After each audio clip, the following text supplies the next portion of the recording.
question from 2017, module 2, and it's prepared and presented by me.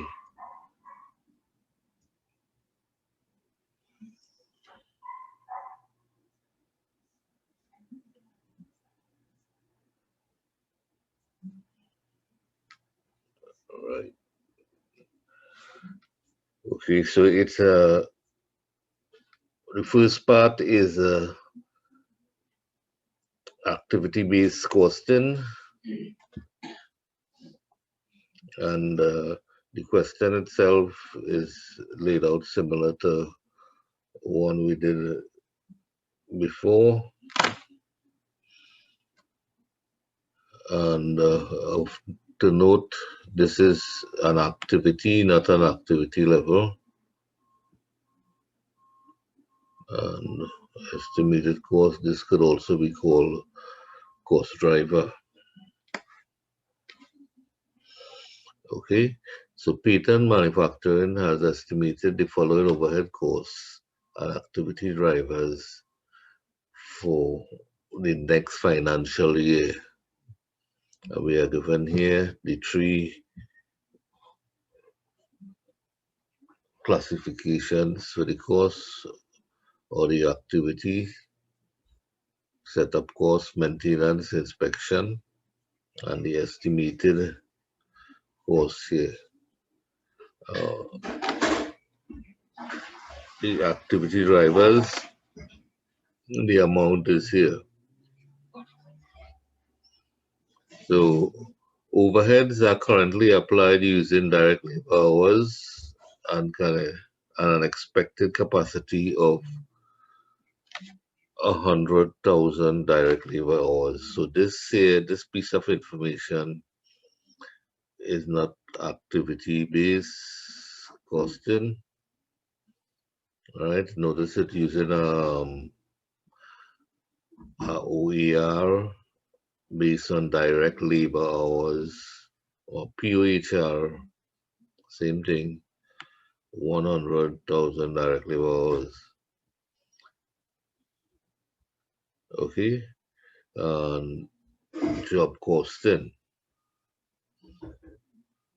The company has been invited to bid on a job XYZ to manufacture 600 units and has assembled the following data related to the job.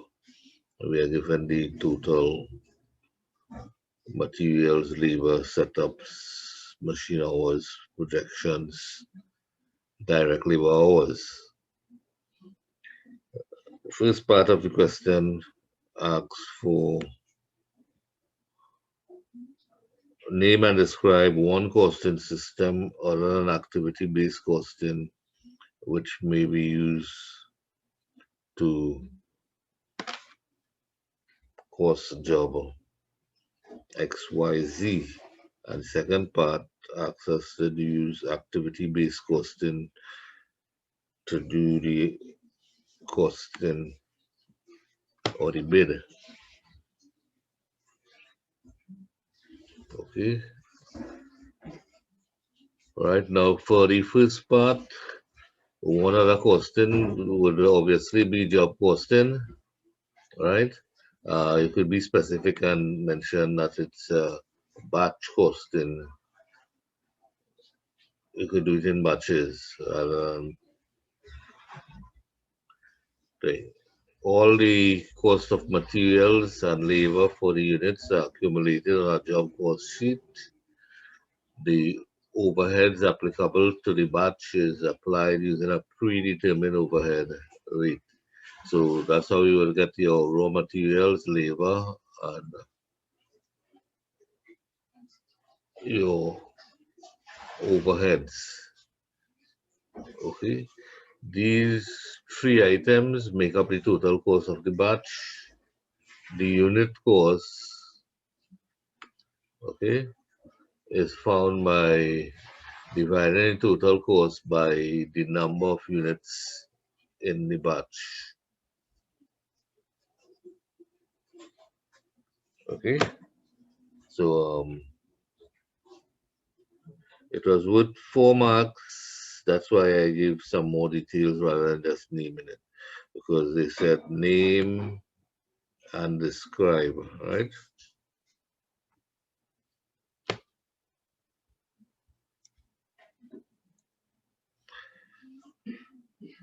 Okay, they didn't ask us to work it out, so we didn't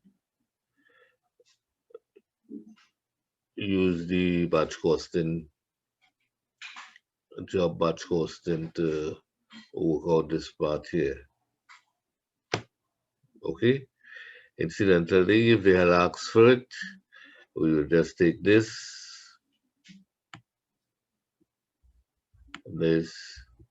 and the POHR would be the total of these three here divided by 100,000.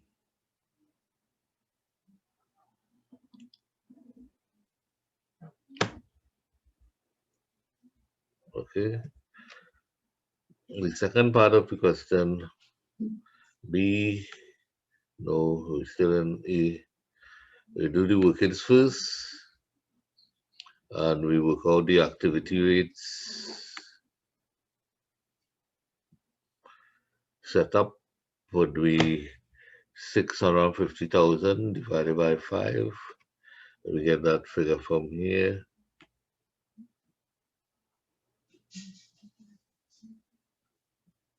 650,000 divided by one error there. Yeah, that's like an error, right? It should be 650,000 divided by 800. Okay, this 800 here.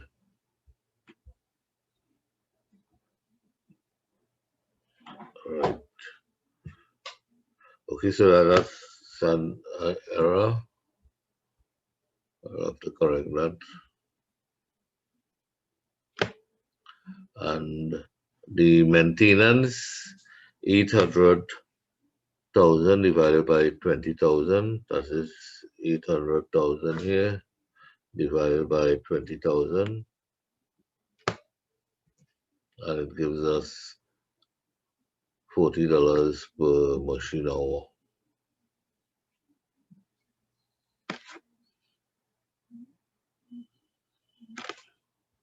And inspection, 500,000 divided by 25,000 gives us the 500,000 divided by 25,000.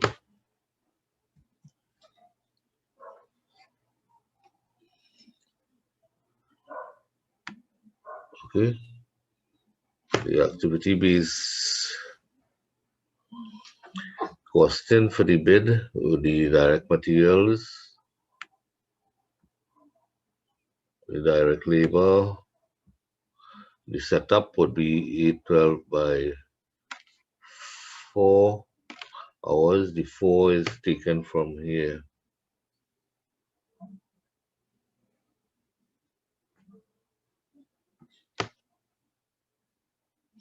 Right.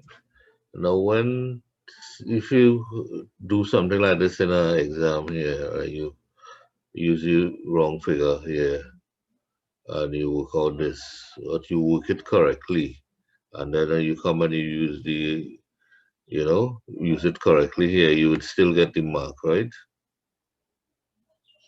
Okay, because your accounting is correct. You just made a error in picking up the wrong figure.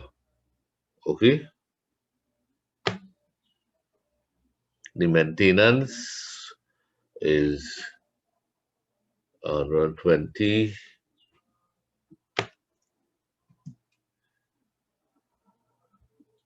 by 40, 48. Inspection 20 by 7.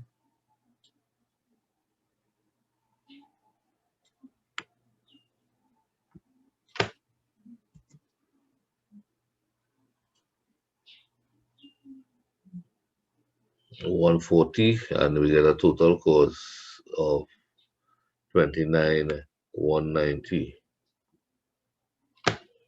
We are not asked to mark it up, so we stop there. So the unit cost now would be the 29,190 divided by the 600 units.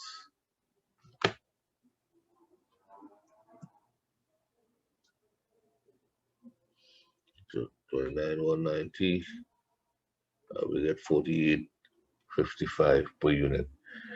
Okay, so pretty straightforward. Um, you can get full marks on a question like that.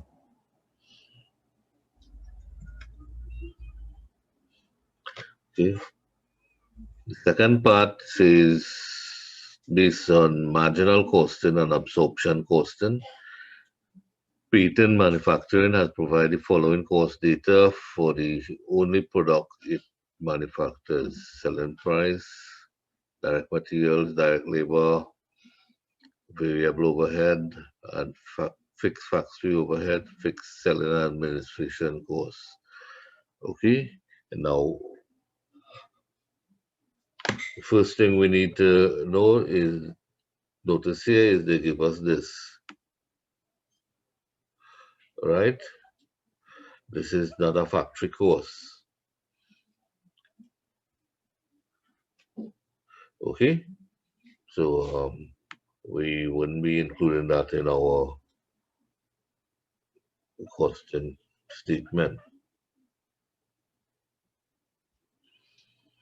Okay, and then they will ask us to explain the difference between absorption costing and marginal costing. Right now, the first thing you do when you work in problems like these is, because the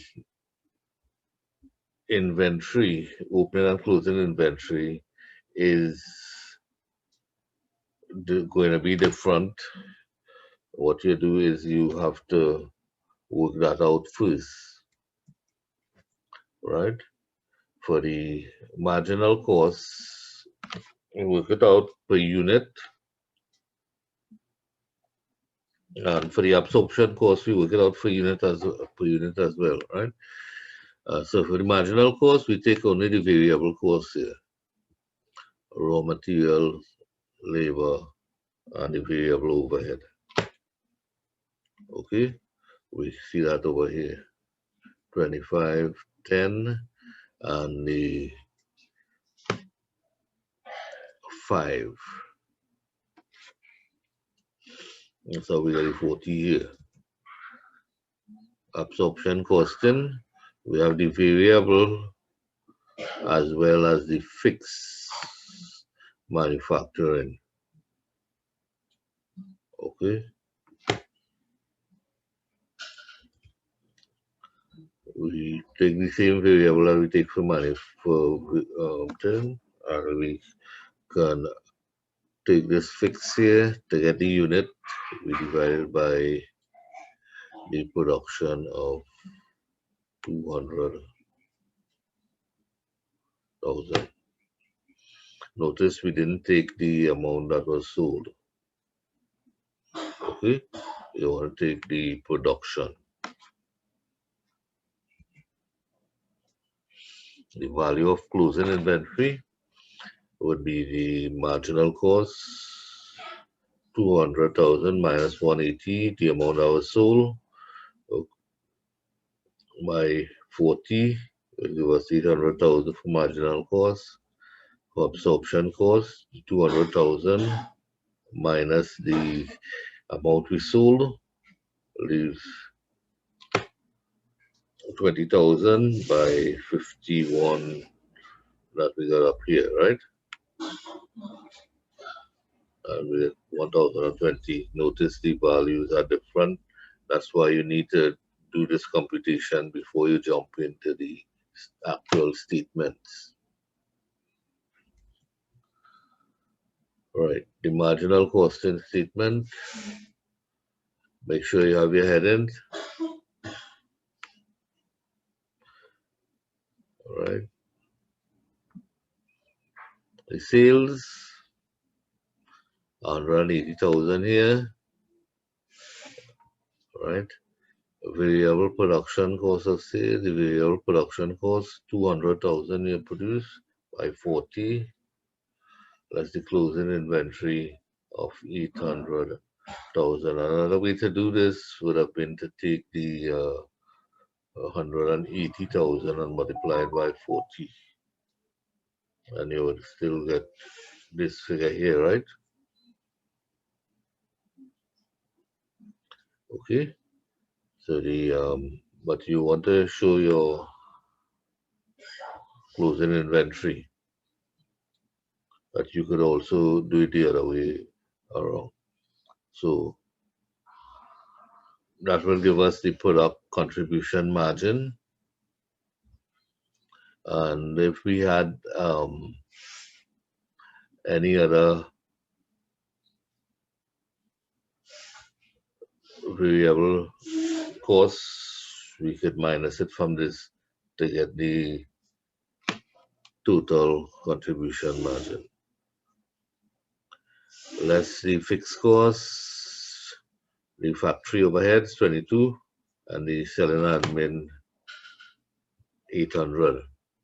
Okay, that's coming from here.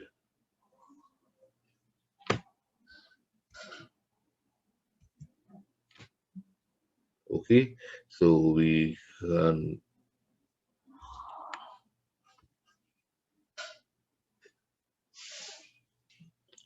we can do it this way, or we can just throw in this figure alone.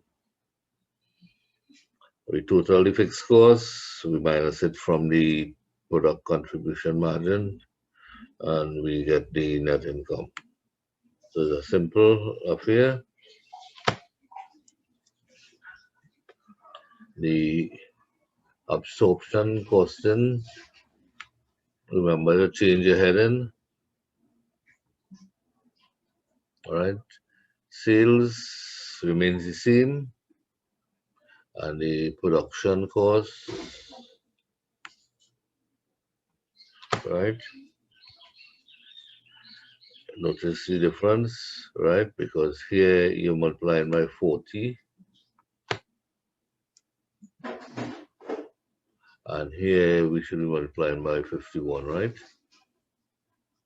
Okay, and then we less the closing inventory. Again, here would have been multiplied by 51, and the production costs of goods sold, we minus we get the gross margin or the gross profit, less the selling and administration. We could lump all the essentially fixed cost of production went up here already, right? Only thing that would come here is the 800, right? Notice here all the fixed costs came down here.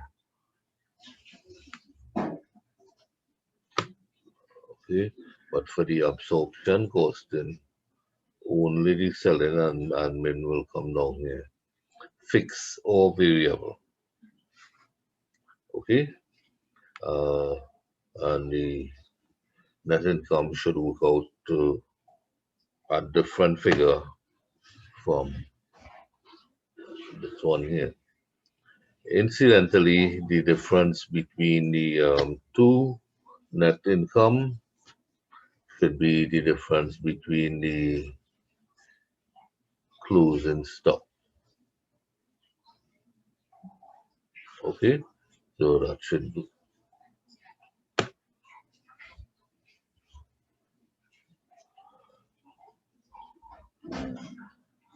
right to 120,000. Okay, so the difference, the last part, the difference is in the treatment of the fixed production overhead, right? In this absorption costing, it is shown as production cost, and in The marginal costing income statement, it is shown as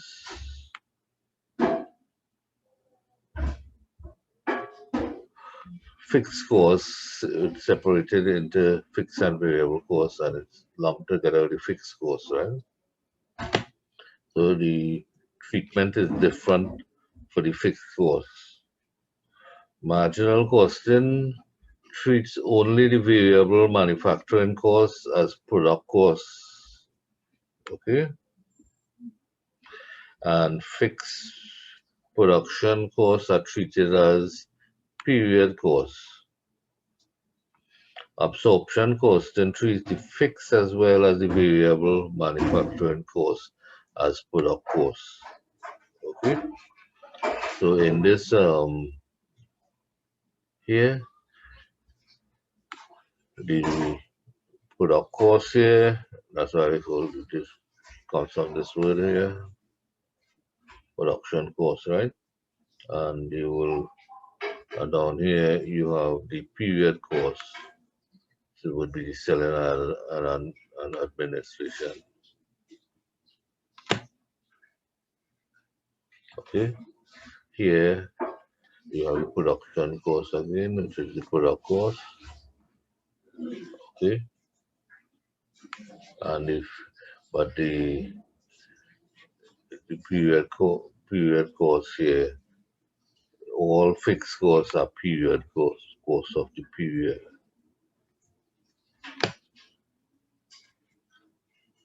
Okay, so that brings us to the end of this program.